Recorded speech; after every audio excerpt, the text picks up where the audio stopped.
জামাতে নামাজ আদায় করা। কিভাবে নামাজ আদায় করা? জামাতে। বুখারী শরীফের 645 নম্বর হাদিস, ক্বালা রাসূলুল্লাহ সাল্লাল্লাহু আলাইহি ওয়াসাল্লাম, আল্লাহ নবী বলেন, সালাতুর রাজুলি ফিল জামাআ তাফদুলু সালাতাল ফাজরি বি27 দারাজা।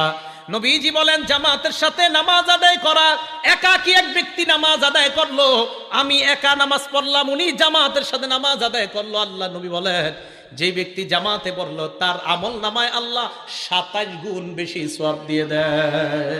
কয় গুণ? 27 গুণ। রিয়াজুস সলিহিনের একটা হাদিস শুনে, একটা কিতাব আছে রিয়াজুস সলিহিন, ইমাম নববীর লেখা। এক অন্ধ সাহাবা নবীজির কাছে আসছে, আসার পর আল্লাহ নবীকে বললেন, হুজুর লাইসা লি কাইদুন ইয়াকুদুনি ইলাল মসজিদ, হুজুর এমন কেউ নাই, একটু আপনার হাতটা ধরি, হ্যাঁ এইভাবে হাতে ধরে মসজিদে নিবে এমন কেউ নাই। নবীজি বললেন, তো তুমি কি বলতে চাও? হুজুর আমি অন্ধ। তো অন্ধ হয়েছে তো কি হয়েছে? অন্ধ মানুষ তো হুজুর, আমি যে কারো হাত ধরে আসবো বা কেউ আমার ধরে আনলে এরকম নাই, তুমি কি বলতে চাও সেটা বলো। হুজুর আমি কি বাসায় নামাজ পড়লে হবে, ঘরে নামাজ পড়লে হবে? তখন নবীজি একটু চিন্তা করে বল, হ্যাঁ ঠিক আছে, ঘরে নামাজ পড়ো যাও। এতটুকু বুঝছেন সবাই?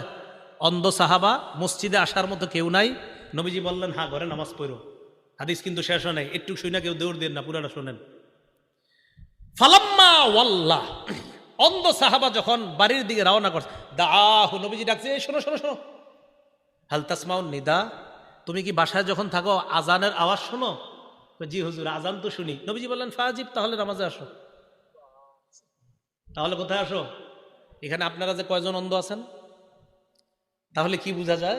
অন্ধ সাহাবাকে প্রথমে বললেন বাসায় নামাজ পড়ো। আজান শুনুনি? কয় জি হুজুর শুনি। মসজিদে আসো।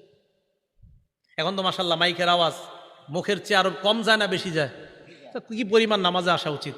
ভাই জামাত মিস করেন না, পুরুষরা জামাত মিস করেন না, জামাতে আইসেন। আল্লাহ আমি সহ আমাদের সকলকে জামাতের প্রতি গুরুত্ব দিয়ে যেন আমরা সালাতগুলো আদায় করতে পারি, আল্লাহ তৌফিক দান করেন।